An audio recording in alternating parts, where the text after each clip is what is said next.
flying by the seat of our pants. Oh yeah. The doors of the Love Church are now open. Dear world, you name it, we cover it from the world of singles to the behind the scenes of the greatest movie ever filmed, called Marriage. We dig into everything from dating 101. Why won't they commit? It's complicated. I can't do it if it's the three of us. They're a good person, but I'm not attracted to them in that way. 2, they really didn't disclose who they were before I said I do. How do I do this if they can't keep a job? The bills are paid, but the bedroom is suffering. Did I marry you or did I marry your family? Because we only can take care of us. Let's open up our marriage. Why do I have to buy into your beard gang illusion? You could have told me you were down low and we could have remained friends and not married. And last but not least, did you marry me or your pastor? Have we gotten your attention yet? If so, tune in to Unique Perspectives Love Talk Radio. Thursday at 4:30 p.m. Central Standard Time. If you want to hear more of today's real issues in the world of love. The doors of the Love Church are now open. All right. Greetings, everyone, and welcome to Unique Perspectives Love Talk Radio. I'm your host, Charles Dixon, and I'm here with my co-host, Mr. Adam Ford. How are you, sir? What's up, family? I'm doing okay. I'm struggling. As you can probably hear, I got a little congestion going on, got a little cold. So if I start hacking, y'all know what's going on. You know what I'm saying? If I start having a fit, you know what's happening. So on that same note, were you like in the water? Were you swimming or something that you just kind of like, you know how they do, you know, your mother back in the day would say, then you watch out, you'll catch a death pneumonia. Right. Yeah. Honestly, I don't know. I don't know how this happened, man. I mean, we had a good time in Cancun.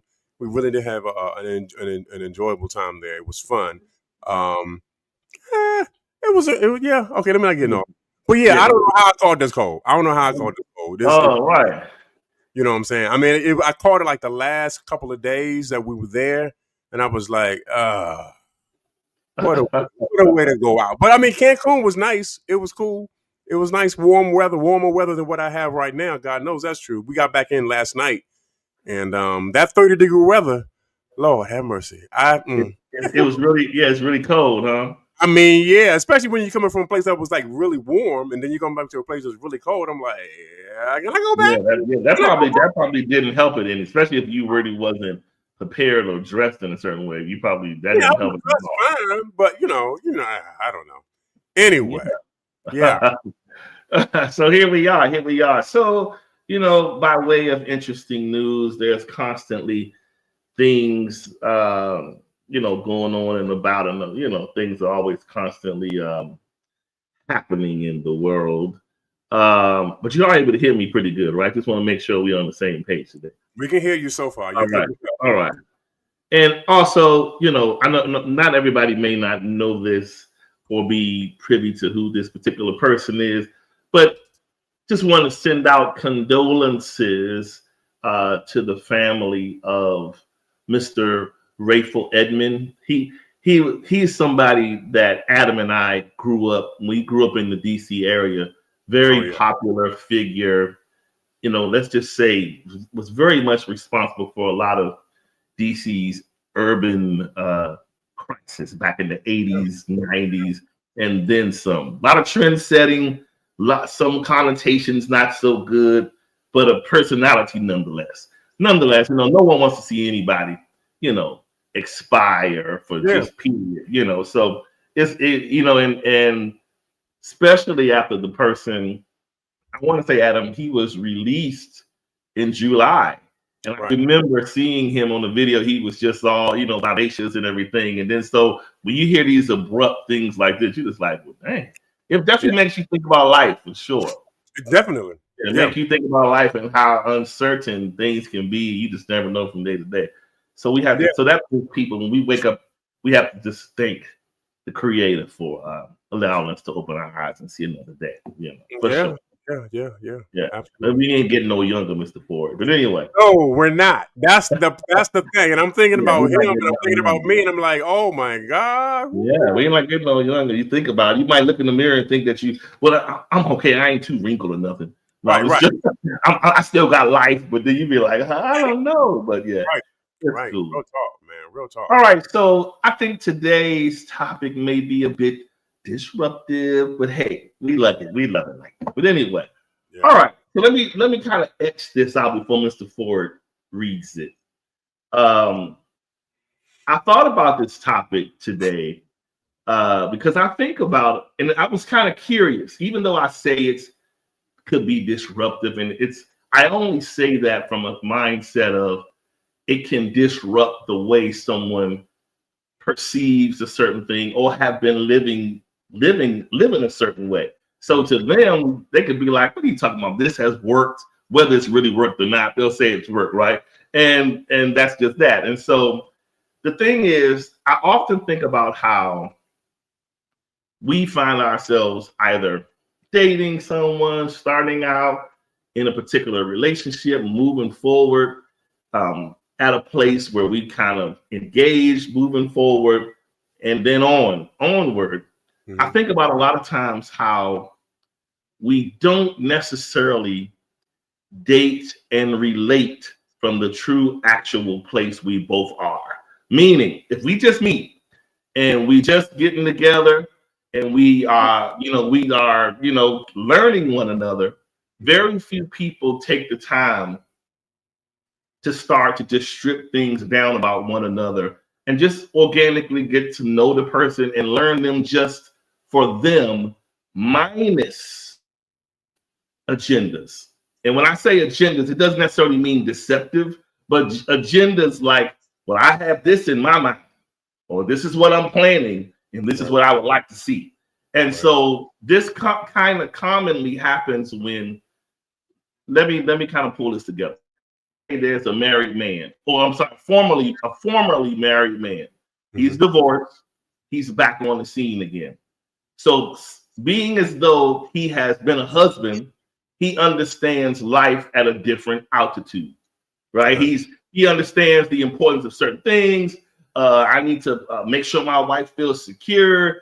I need to make sure I'm, consistent over here, making sure, because I gotta take care of this household. So it comes with a whole different stack of cards, right? So when that person goes back to the reality of being single, like you're not married no more, you're single. Mm-hmm. What I think happens a lot is formerly married enters back into the single pool with single/married mindset. Not single, right? Not single alone. And I say /married because if you think this guy, let's just say the guy comes back, he meets someone, nice lady, nothing wrong with her. He likes her, she's cool. Mm-hmm. But how is he looking at her? Is he looking at her to say, we're gonna press the reset button and we're gonna just go from zero and build? Or is he coming in at level 5 saying, now look, now Nadine did this for me for over 10 years. Now I ain't come out here on the street to date nobody to see that you can't do it. To me, I think that's unfair, right? Because that you can't expect a woman that's a single woman that has not been married to dote on you like someone that has, right? She may have had a mother or aunts that she could have taken a lot of things from and been like, oh, I see how Aunt Carol do, or how she fixed my grandfather's meal. But it's different from viewing and being, right? You can say that. There's one thing, we can talk about this, but unless you have been, you can't necessarily compare. You don't know. So I think I'm talking about this show because I think a lot of us run into roadblocks and trouble because we're not dating from where we actually are. We're dating from either where we've been or where we see things wanting to go. And you're not giving the relationship a chance to organically make its strides because you already come into it at a deficit. Maybe the marriage took something from you. Okay. Maybe you had a certain lifestyle. You lived a certain way. You drove a certain way. Mm-hmm. But in this interim of being divorced or single, what have you, you're looking at your next as how can I pick up the ball where I already had it running, as opposed to saying, I know I was married, but I'm not right now. Right. So I need to revisit the way I look at this and start anew. But many of us don't do that, right? We come into it, well, I was married, and so I need you to act like a husband, act like a wife, or you ain't ready. Mm-hmm. So that's kind of where the crust. And I'm only using, just FYI, I'm only using the married part as one example. I have many more other things, but that's the prominent one. So that's why I kind of use that like that. Okay. All right. All right. Read on into it, and let's go on because they're about to start on up. Let's go. They already started. All right. The blurred lines of love. Does your status mirror your truth? Most of us at some point have heard the phrase, act your age and not your shoe size, which means someone should behave in a way that is appropriate to their age and maturity level. So if we were to flip that same concept over in the world of love and relationships, I'd aptly coin the phrase as act your true status and not your wishful desire. Relationship behaviors often clash with its various statuses when a person desires certain reactions from their partner that are not yet relevant to where the relationship currently resides. Somebody says with me on tonight, or somebody say with me on tonight, yeah. We're not there yet. A great example of this reflected best with the concept of the divorcee, where individuals have been accustomed to certain marital behaviors that bring about certain securities, such as emotional resolution, in some cases, financial well-being, its expectations with the bliss that often conveys with the such union. That said, one can see how hard it is to compare the life of the married to the single. This is the most common example but there are certainly others. Help us and join us as we unpack what proper relationship status behaviors looks like. So there we have it. So like you said, you see kind of where this is. It's a thing. Hopefully this is coming clear to some of you. I know it could be a little, blurred, but I'm just trying to say I'm trying to put out there to just kind of leave a kind of a nugget of thought to kind of ask ourselves either when you were, how you are now, or how you desire. Do you think you're at a place where you have stripped agendas, if you will? I keep using that word because agendas is kind of, it can be good and bad, right? Agendas could be, you got good things in mind, but are you stripping them and allowing something new to form? Or are we taking from experiences that we feel have formed us into an expectation pattern, and now we are putting that onus on the new person? Right. Or are we giving this thing a fair chance to discover something new and different? Because a lot of times what I've learned is we are quick to tell people what works for us and what doesn't, but what has been didn't work, right? So that to me, that says maybe I should open up myself to rediscovery in one form or another. Right. You know what I'm saying? Yeah. Okay. All right. Yeah. So having been the actual divorcee, okay, who had to re-enter the dating world. It's an interesting thought. I think for me personally, I know I did not try to apply marital dynamics to dating somebody and getting to know them, because I was aware of the fact that being married is not the same as dating someone or being in a relationship with someone. So for me to walk into a situation, a brand new situation, and have those expectations of the other person to function in a way that they were married would not have worked, honestly, because I'm not in a marriage. And having been married for 20 years, I know what a marriage dynamic looked like. I was very familiar with how that actually worked. You know what I'm saying? And so for me to go into a relationship and think that this is what it was going to be, or even to have those expectations of the other person's, would have been wrong of me. That would have been unreasonable of me to have those expectations, because it just is not the same thing. I'll even make a finer point of it. The reality is that everybody is different. Everybody is different. We may have some similarities between the two of us, but we are different. And so for me to be with a person and to engage them, to date them, to relate to them, to talk to them, all of those things were different from the marriage, or even from the relationship that I had previously. Why? Because they're two different people. They are not the same person. Okay. And so for me to even take that mindset and to try to apply it to a new situation is a disservice to me, and a disservice to the person that I'm trying to engage with, the person that I'm interested in, because I'm treating them as if they are the same person that I was with before. And I think that's part of the problem.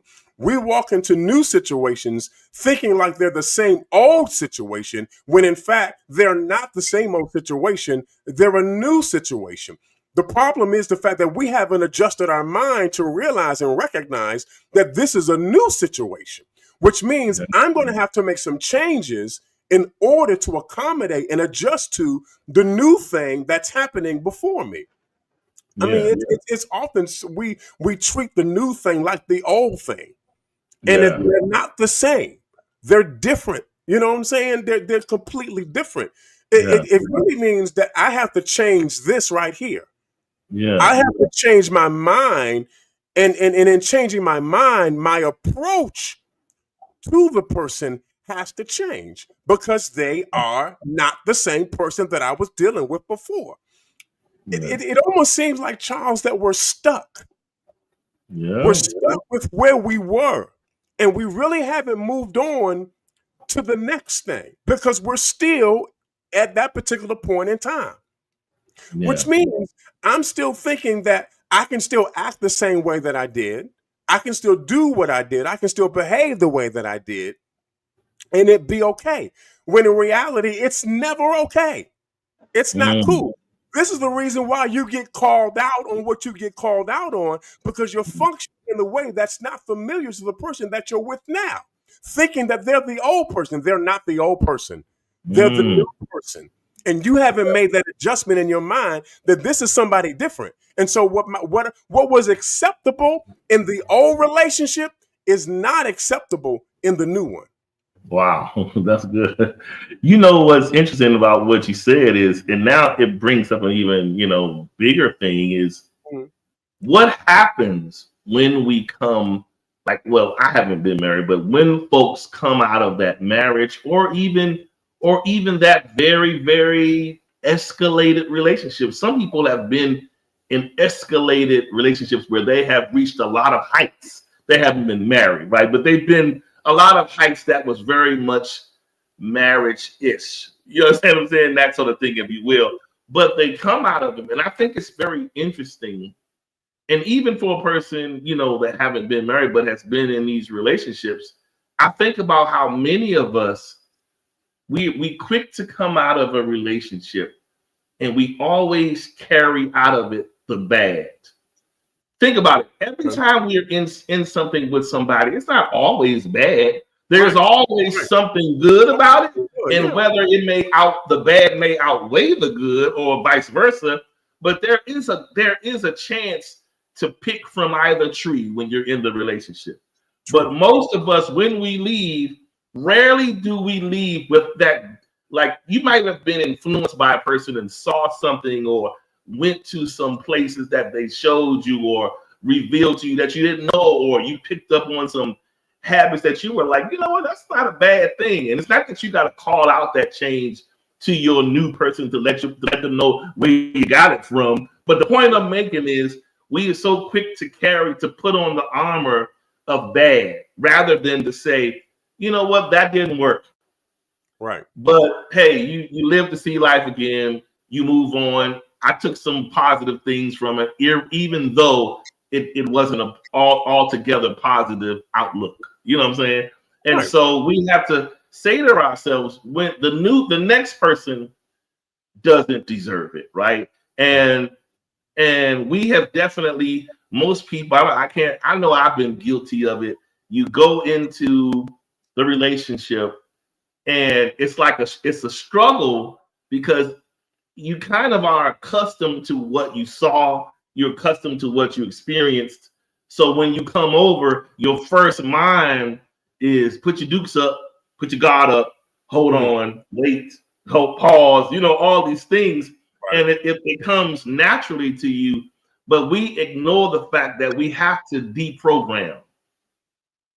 It's fair to the other person, right? To deprogram before we up love, right? Deprogram before you up love, and try to say to yourself, I need to do this because it's fair not only to the other person but to myself. You got to be fair and true to you first. Right. And if you are going into it half-cocked and you are, you kind of in that blurred line. Everybody knows when they are free, and when you are in a blurred space. Right. We just aren't honest to admit it.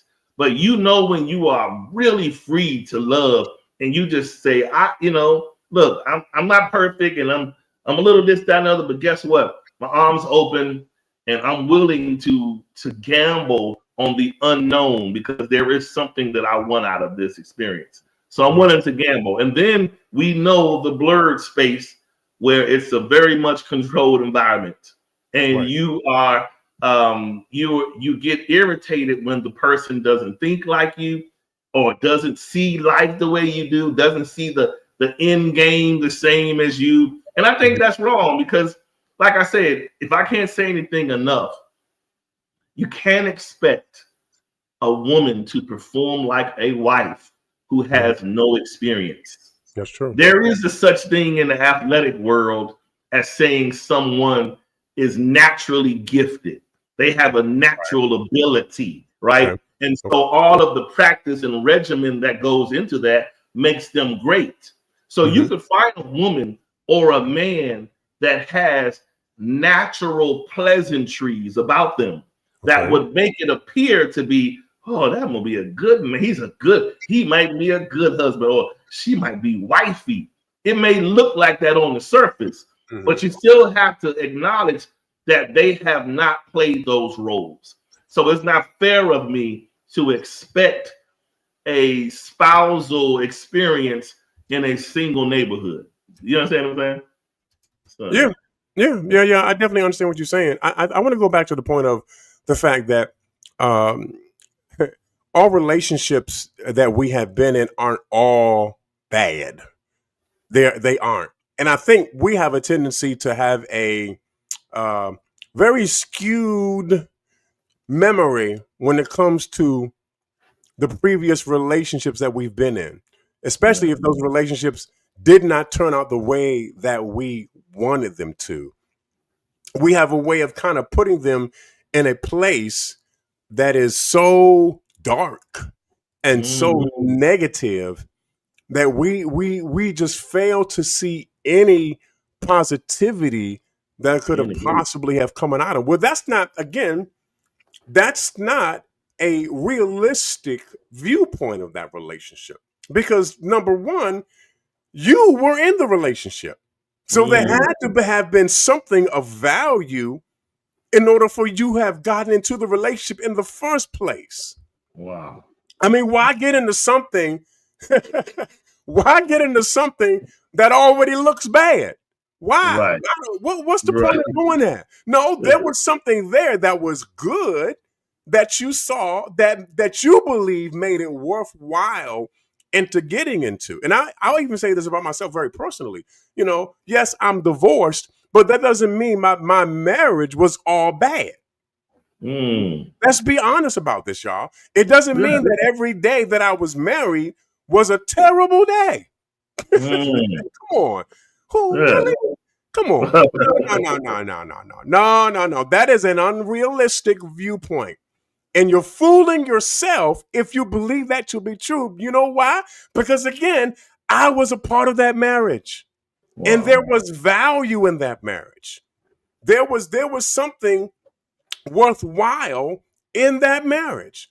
And so I had to you have to see it for what it really is. Again, we have a way about us that particularly when we feel as though we've been done wrong, that we skew it to the point where it doesn't have any value at all.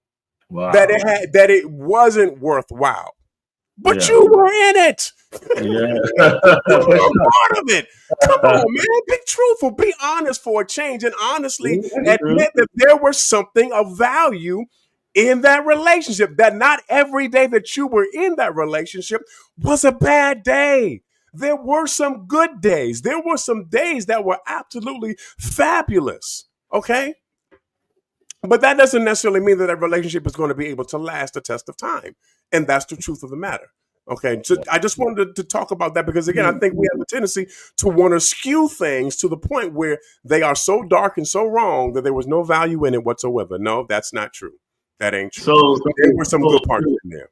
Yes. And so I believe a lot of this comes from, because you mentioned something about, there it wasn't all bad, so you know something about it made you get into it, right? Something about it made you get into it. Well, guess what? Most of attributes to, before we give ourselves an opportunity to see them, we experience them first. True. You know what I'm saying? And that's where most of us go wrong, because once the experience foregoes the vision, now you're playing catch up. And a lot of times when you're playing catch up, your emotions are going to lose that race. Okay. Because once that part foregoes it, unless that person is deliberately slowing down to wait for you to catch up and get on the same page, you're going to spend the greater part of that relationship in regret. Because you know to yourself, maybe I should have waited to do this, because now I feel this grave imbalance. You know what I'm saying? Now I don't hear those words I heard in the first 2 weeks, 3 nights that we didn't go to sleep talking on the phone all night. Now this has shifted extremely. You know what I'm saying? The things are different. You know what I'm saying? So, yeah. Right. And not to get too far off track with this, but let me just say it like this.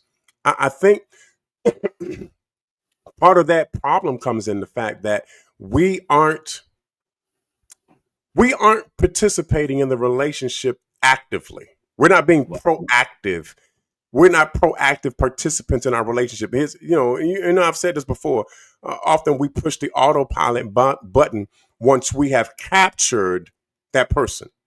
We push that autopilot button, and now we're just coasting along. Okay. Wow. But the reality is, in order to keep the relationship alive, in order to keep the relationship viable and vibrant, I have to, as a participant in this relationship, proactively participate, which means I need to communicate with you. I need to talk to you. I need to engage you, and you need to do the same with me. We can't get lazy in this and expect things to be okay. Yes, there should be a degree of comfortableness in this. Absolutely. We should feel comfortable enough with each other to be who we really are. But once I start pushing that autopilot button and we just kind of like flowing along, but there's no real intention behind it, there's no real direction behind it, we're just kind of just going along, then we're going to end up in a place where we are in a state of deterioration because we're not actively participating in each other's lives. We're not actively engaging one another in terms of what's happening with the both of us. We got engaged, but we didn't remain engaged. Oh, yeah. And I'm going to leave that right there because that's a whole different show. Right. And we're not going to go off too far. We're not going to go off on that one. I want to trigger that to say a lot of times that's a very familiar concept that you're speaking about, because it happens all the time where we go from hot to lukewarm to cold. Yeah. And that occurs in relationships / marriages because we don't do enough of intentional check-ins. Yeah. And when I say intentional check-ins, you absolutely have to check to see, is your intent for this the same or has it changed, right? Because with the way this world is and the way things move and the way things are in life, somebody can be distracted. They can their intentions can change, their expectations can change, because we live in this free world where people want to live and love without walls, without structure. So Okay. when anytime you have things like that, you have to make sure to just, for your own peace of mind. And even when you're having that conversation, sometimes people will say, let's just say a woman to come home and say, honey, I miss you today. I just want to make sure, are you still loving me like I love you? You know, maybe they're joking, but they're trying to check in to see. And in those responses, body language is paramount. Mm-hmm. And even what you hear, sometimes people will just oblige you, be like, yeah, I'm good. And in their mind, I can't stand them, and I'm really over this, right? Mm-hmm. So you got to have that kind of relationship where you can get this honesty out of one another, right? Because we can get in these distant places. Okay, but since we're gonna go down this road, no, man, trying to go down this road, but now we're gonna go down this road a little bit further. Okay, so and I'm going to have a moment of transparency with everybody that's listening and that's watching. I don't mind. Okay. It's cool. So it's the reason why me and my current wife Maria go out, or rather travel, on a yearly basis. Okay, is because I recognized that I needed to spend time with my wife. I needed to be intentional and deliberate in spending time with my wife. It's one of the things that I regret that I did not do in my first marriage. At least from my part in it, and I do own a lot of what happened with it in the first place. I take responsibility for my actions or my inactions. But I realized that in my first marriage, I did not take as many trips as I should have. And let me just replace trips with the word intentionality. I was not as intentional in my first marriage as I am in my second marriage. And that was one of the things that I regretted that I wasn't. I did not create a space where we could come away from the workings of life as life ordinarily is, that we could come away from the busyness of life, from the distractions of life, and just have that time to spend with each other and be with each other and remind one another why we are together. It's the reason why I am so adamant about taking annual vacation trips every year, to make sure that I'm not just checking in, Charles, but that I'm all in every time. Yeah. I'm all in. And so I'm going to be deliberate with this. It's funny because even earlier this year, my wife was trying to convince me not to do it. And I'm thinking to myself, no, we need to do this. We need to do this. And I mean, listen.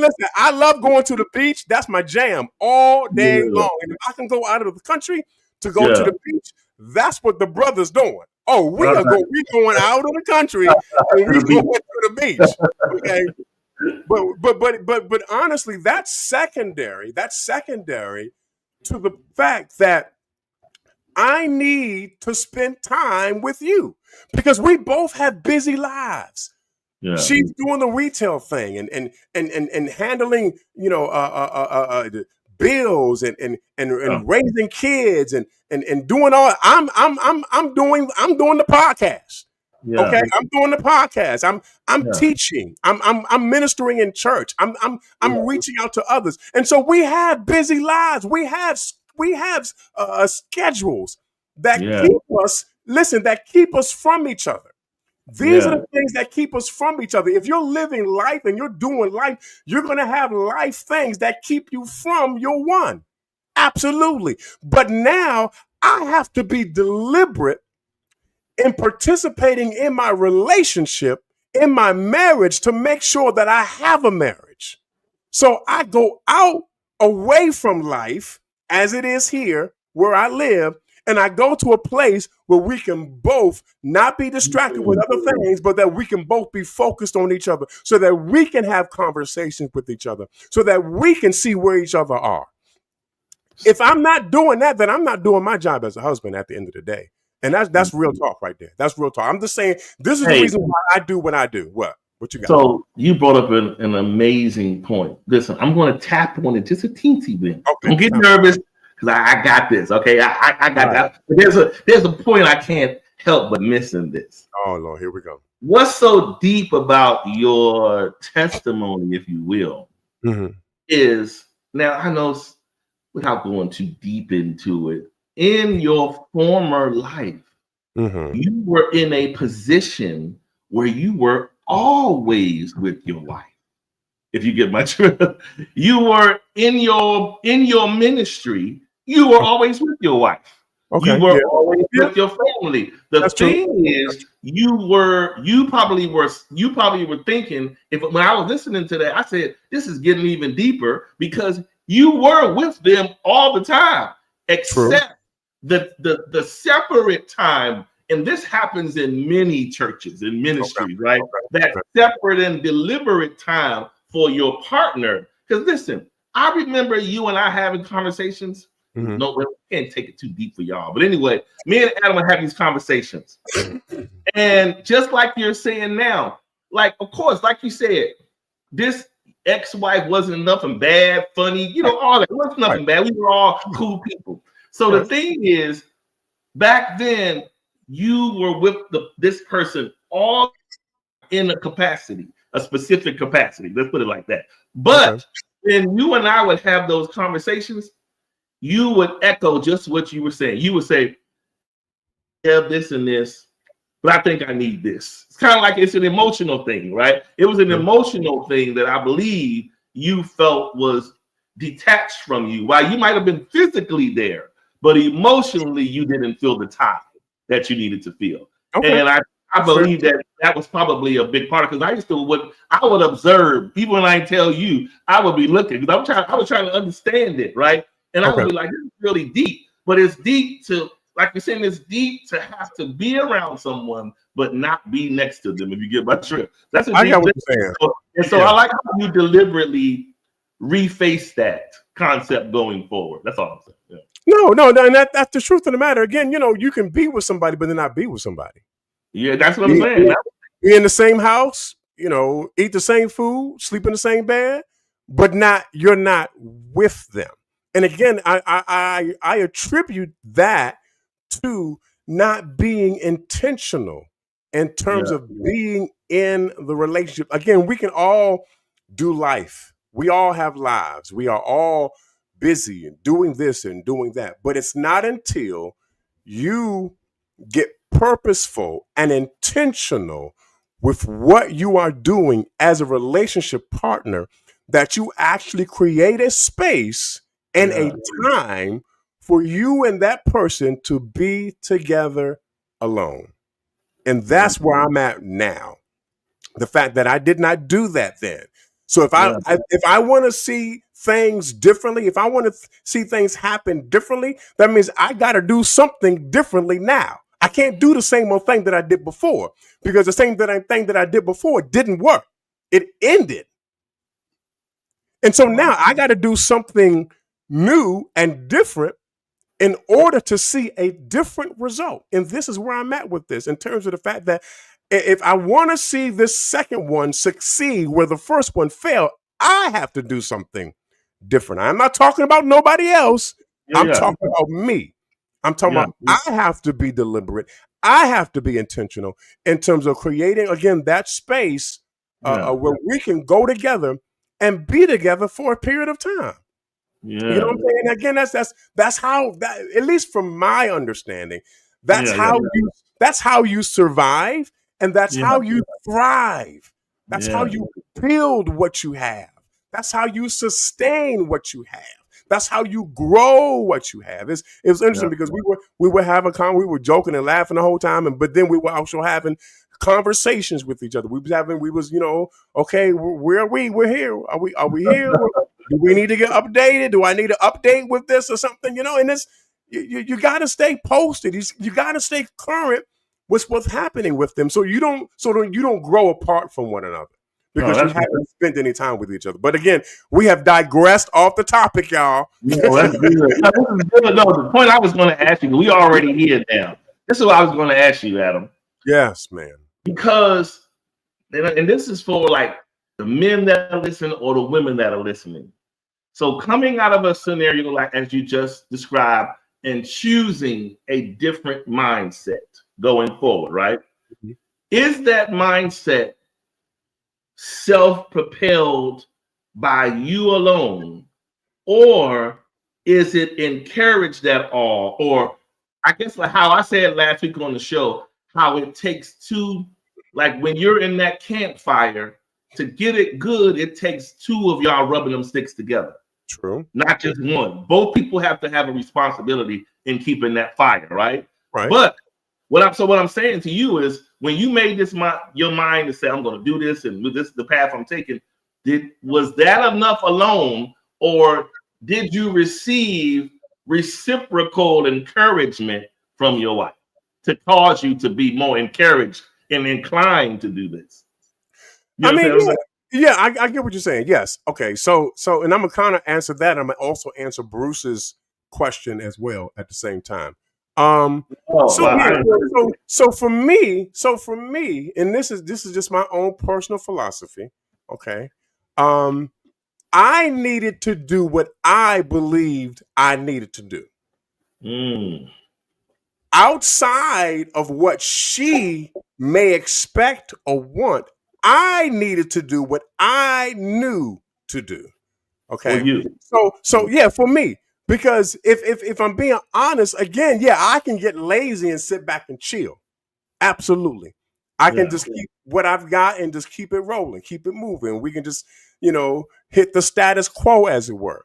But again, I wanted more because I knew that life had more, which means if I wanted more, I was going to have to give more. Not only was I going to have to give more, but I was going to have to do it differently than what I did before. I've got to do this in a way that pushes me in a place that might be uncomfortable for me. Yet I understand that if I get to this uncomfortable place, it's going to yield some dividends that I did not have from the previous relationship. Okay. And so, yeah, Bruce, she might not require that. Hey, that's cool. I understand that. She may not require that, but I require that. Because I know that it can be better than what it is right now. So that means I need to make an investment in this. Regardless of whether she wants me to invest in it or not, I have to make an investment in this. And see, this is where okay, brothers, let me just talk to you for a hot second. If you want it to be better, you're going to have to make it better. Why are you waiting on her? You set the tone. You set the rhythm. She's marching to your pace. What are you going to do to make it better? You got to put your time in. You got to invest yourself in this in order to make it what it's supposed to be. Why are we waiting on somebody else to do something for us when we need to do it for ourselves? It's never been like that. It's always been you set the pace. Yeah. You set the pace, she'll follow along. So yeah, the conversation that we had earlier this year, well, babe, this is happening and this is increasing, and we might not have money for that. And I'm like, we are not doing this. You know why we're not doing this? It's because it's a requirement for the sustaining of our relationship. It's a requirement for the sustainability of our relationship. It's a requirement for the survival of our relationship. It's a requirement for the success of our relationship. It's a requirement. Yeah. She may not require it, but I know what it's going to take in order for us to make it the long run.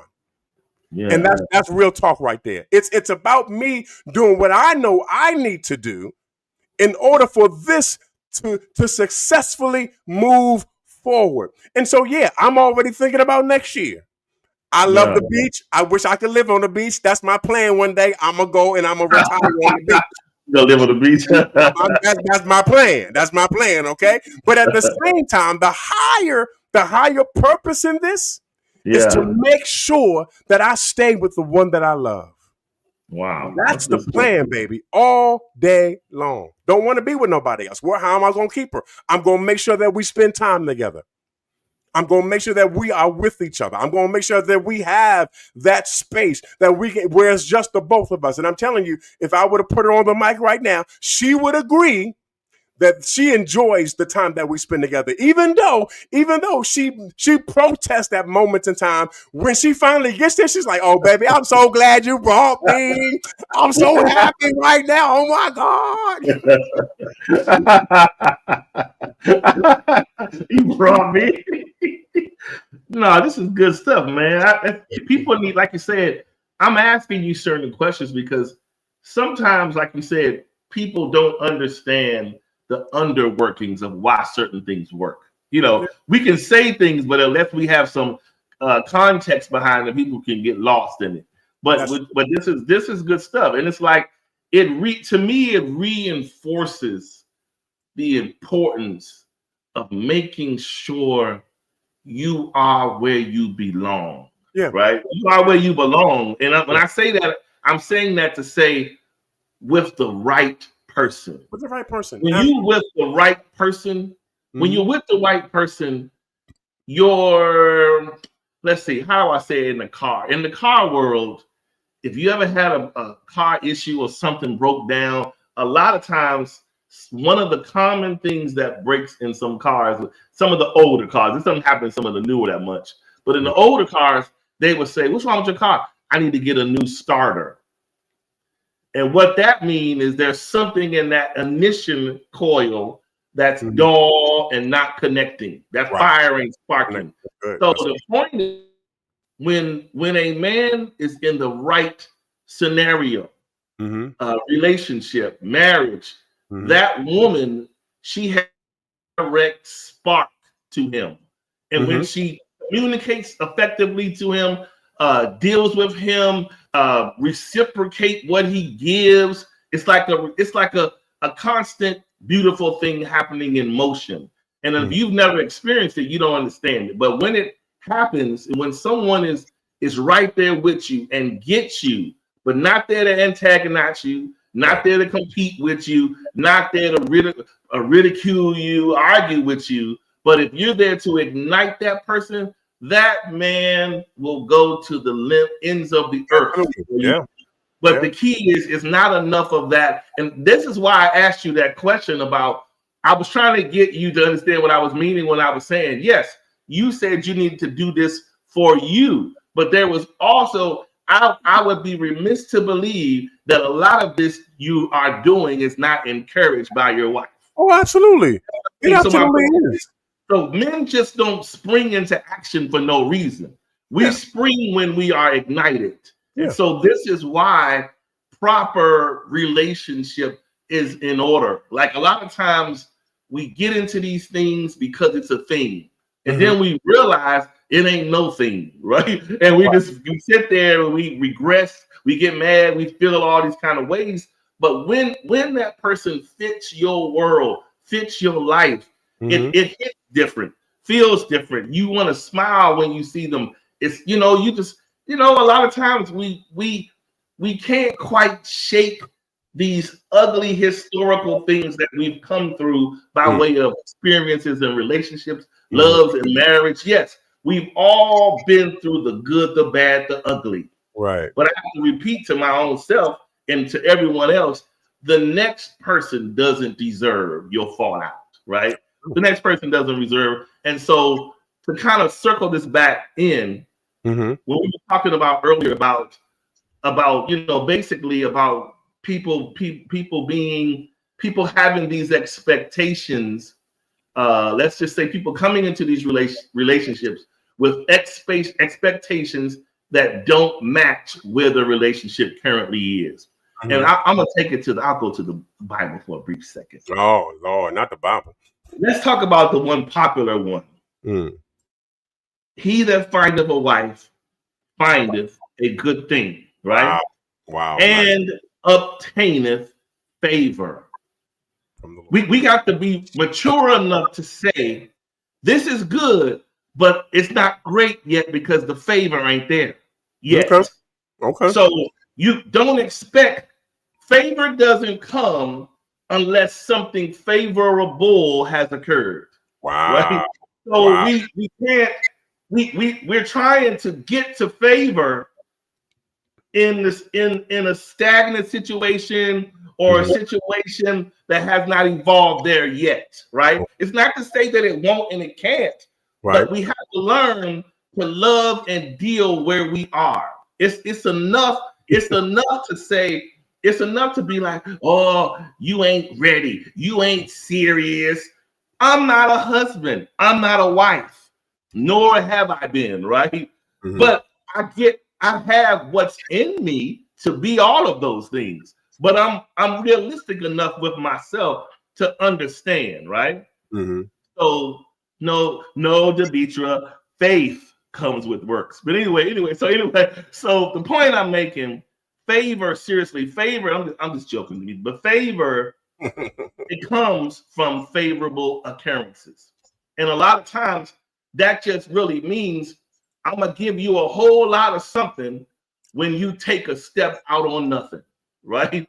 I got you from there. And so that's the biggest thing for a lot of us, is that we are sometimes, with men, we have to stop arguing with ourselves that favor doesn't reside over there, right? Favor is waiting on us. We have to convince ourselves to talk ourselves off the ledge to be like, listen, favor is over there. Stop trying to get favor in unfavorable circumstances. Wow. These relationships aren't covered. This sex isn't sanctioned. Right? This, that, the other that we doing and want to do, none of it is rooted in anything. But we expect everything from it. Let me tell you from my own book. I know so many people that will sit there and fuss you down to the ground about what we doing, what we gonna do, the favor coming, the favor. No, it ain't here yet. Is this favorable? No. So you gotta wait until the favor comes, right? That's gonna come from the steps of that man making a move. Yes, for real. Yes. Demetra, favor is on people's life from inception. They come into the world with the favor of God on their life. Faith is what builds the muscles of that favor. That's all. Faith is an exercise that builds the muscle for that favor, so that you can walk under the mantle of the favor and have the strength to carry it. It takes strength to carry favor. You can't be weak with favor. So that's why you got to exercise that favor, with your faith. But anyway. Come on, preacher man. Don't get scared now. Okay, so what I'm trying to say on tonight is we just, like I said, we have to be honest. And it's like I said, we got to stop having these unrealistic expectations. Yes, you are a husband.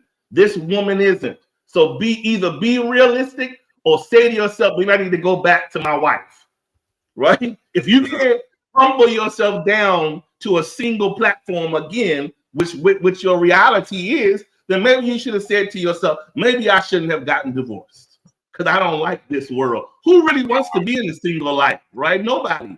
Right. But same with the women. I understand that most everybody wants a fairy tale story and look out their window and see the kids playing, dogs jumping up and down, nobody barking, a white fence, and and like Adam said, we want to go to Dubai and all of these trips. And yes, great, right? But it's not to even say that it just takes money to go and book and do these things, right? But aside from that, you still got to be realistic. Yes, I was a wife. Yes, I'm used to certain provisions, certain comforts, certain psychological reassurance, certain partnership benefits, certain this. I don't have to worry about intimacy. I already got legs in my bed every night. All of that is fine, right? But when you come out and you come from all of that, we all have to be honest and say, yes, I had that. But right now, I have been reset by life.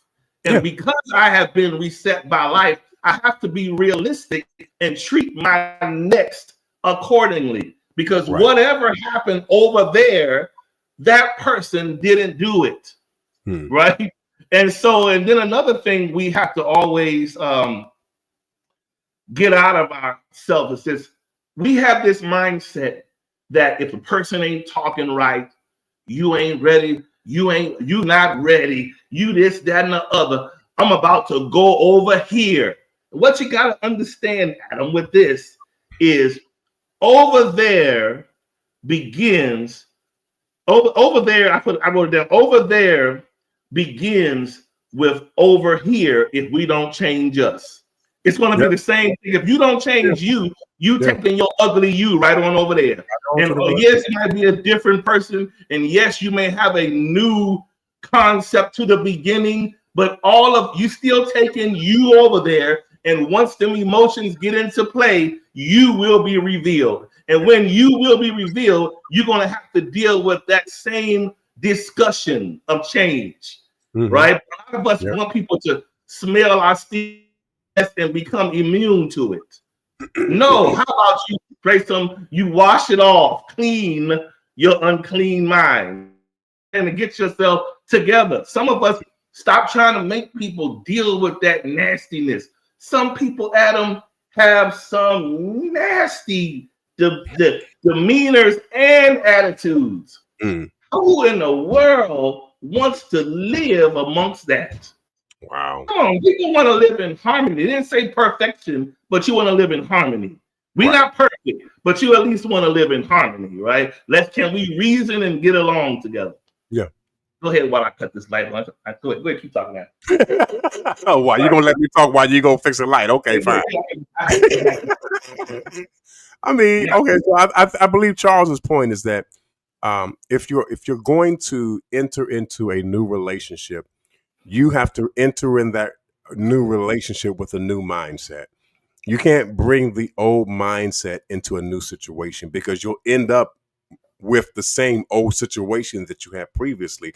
If I never learned the lessons that I learned in my first marriage, then I would have been prone to repeating those same mistakes, those same proclivities, those same issues over again, and would have ended up divorced again. We and I understand that as human beings, we don't really like change. We are reticent to change. We are reluctant to change. We like things the way that they are, and we want them to continue to be as they are. We want things to persist as they are. But whenever change shows up, it makes us uncomfortable. And this is kind of what we're talking about today, is that in order for you to find someone, be with someone, be in a relationship with someone, it's going to mean that there is going to be a degree and a level of uncomfortableness. It's going to mean that you're going to be inconvenienced in terms of being with somebody else. Because if I'm not adjusting, and if you're not adjusting, and we're both staying the same, then this relationship has no chance of success because neither one of us want to change. Yeah, it doesn't work, ladies and gentlemen. You have got to change. You've got to make the adjustment. You've got to make that move that allows you to grow in a new place and in a new way. We're not going anywhere. We're not doing anything if we're not changing. When I first started dating Maria, I obviously, because of the fact that she was Mexican and I was black, I knew from day one, I was like, oh, This is different. This is not what I'm used to. This is different. And from that point, I realized, and I believe that she also realized, that we were going to have to do some changing on the inside of us in order to accommodate the other person. Yeah. A lot of us aren't accommodating. We don't make space for other people. It's either my way or the highway. You either do it the way I want you to do it, or you can hit the bricks. But isn't that the reason why you're alone? Wow. Isn't that the reason why you still in that apartment by yourself? Isn't that the reason why you got to buy your own birthday gifts, take your own self out, go to the movies by yourself? Because you don't want to accommodate somebody else. You don't want to change and adjust to have somebody else in your own life. Yeah. So my question is, here's a good thing, Charles. My question is this. As we approach the end of 2024, about to go into 2025, when are you finally going to change and allow that person, watch this, that God has for you to come into your life? Because we've been waiting on you to change. We've been waiting on you to make room in your life for the thing that he has for you. But because you refuse to change, he can't give you what's yours because you don't have no space and you haven't made space for it. There is no accommodation for the new thing. Wow. So what we doing with these last few days of 2024? What we doing? Are you going to change or are you going to stay the same? What's up? Talk to me. Listen, that's phenomenal, man. Listen, here's an important part to mention. When it comes to the blurred lines that many of us find ourselves in between and in and around in some of these relationships, it is important to know that blurred lines are a shared responsibility. We love to put the blame on somebody. We love to say this ain't that because of you.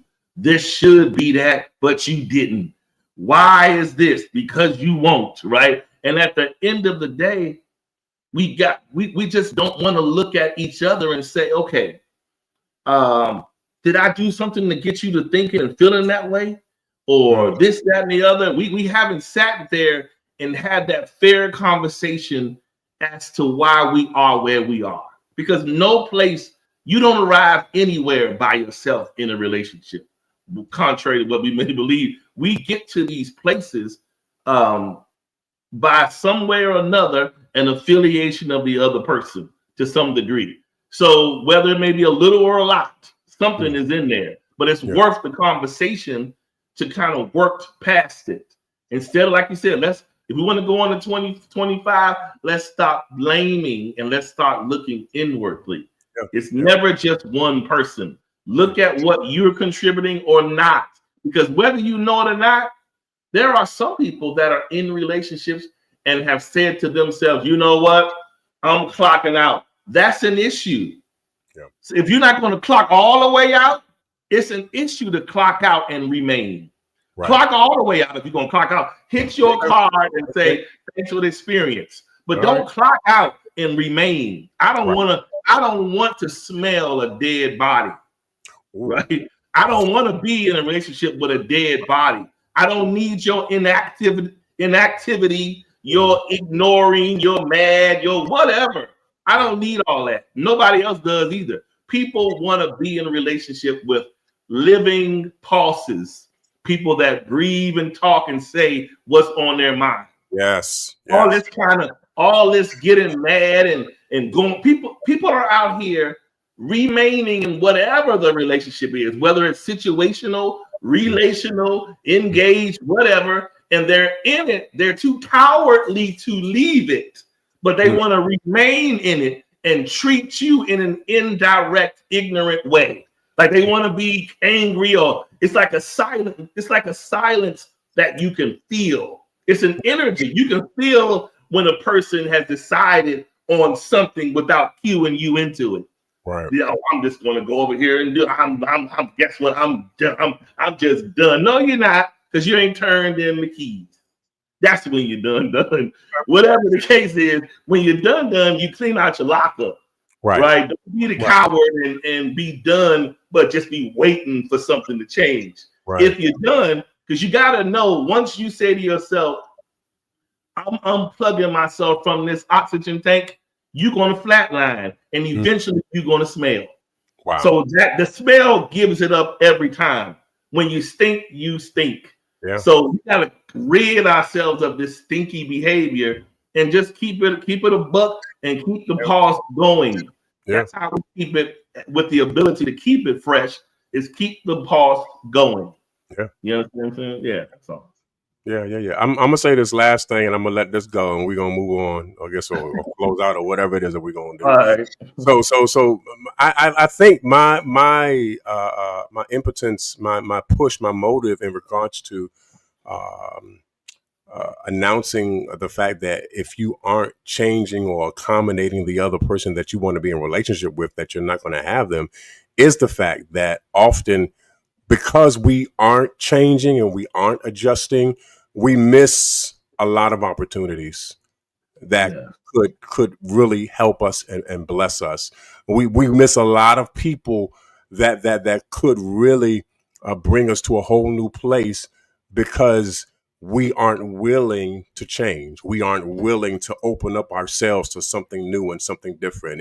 If we continue to do the same old thing, the same old way that we've always done it, then we're going to miss out on a lot of people, and we're going to miss out on a lot of opportunities.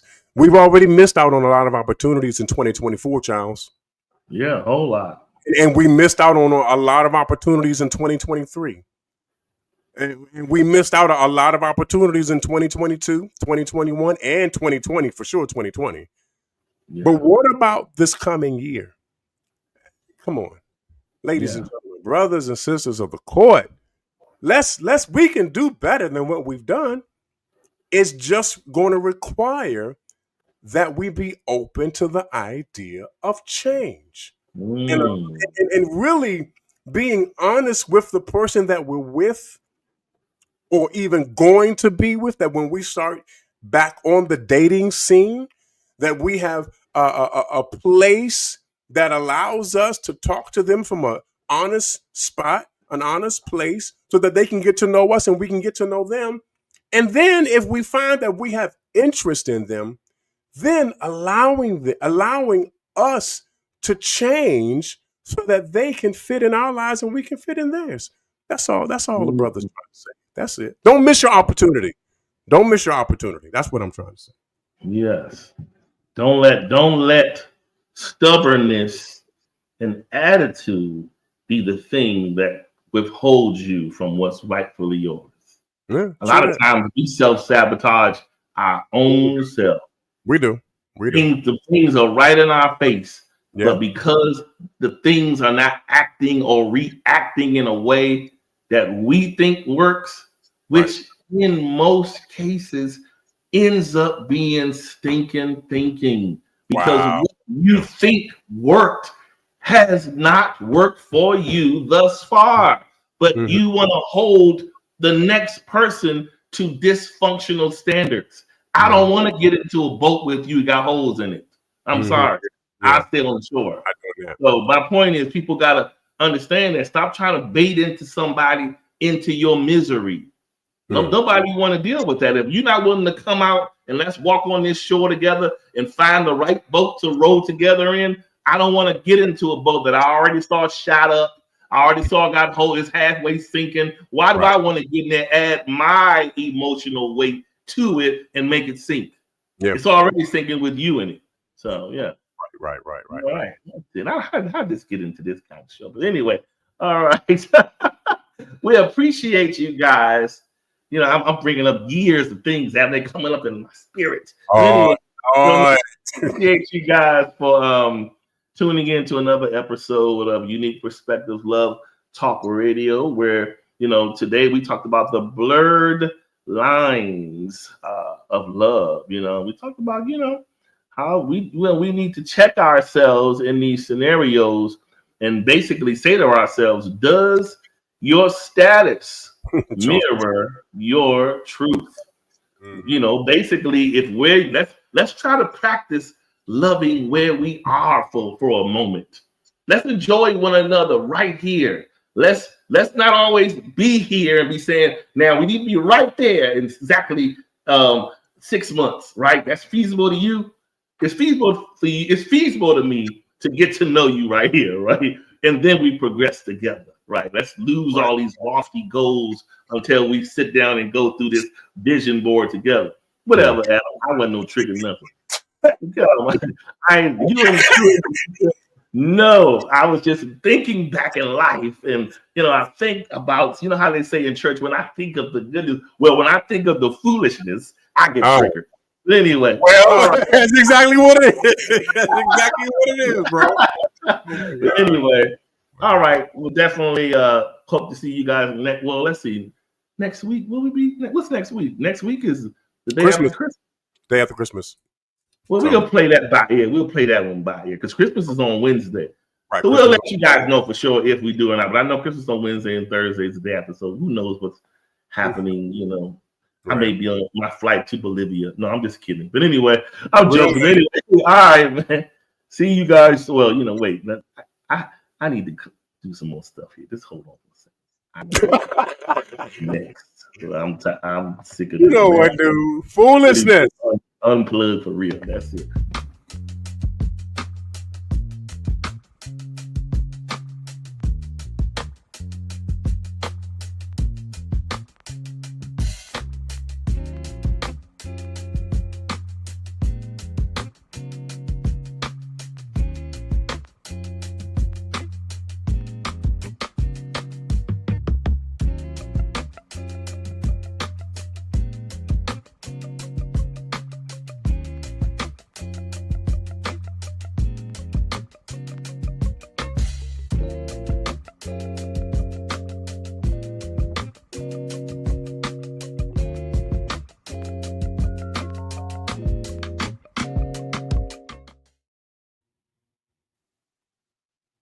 Yes. All right.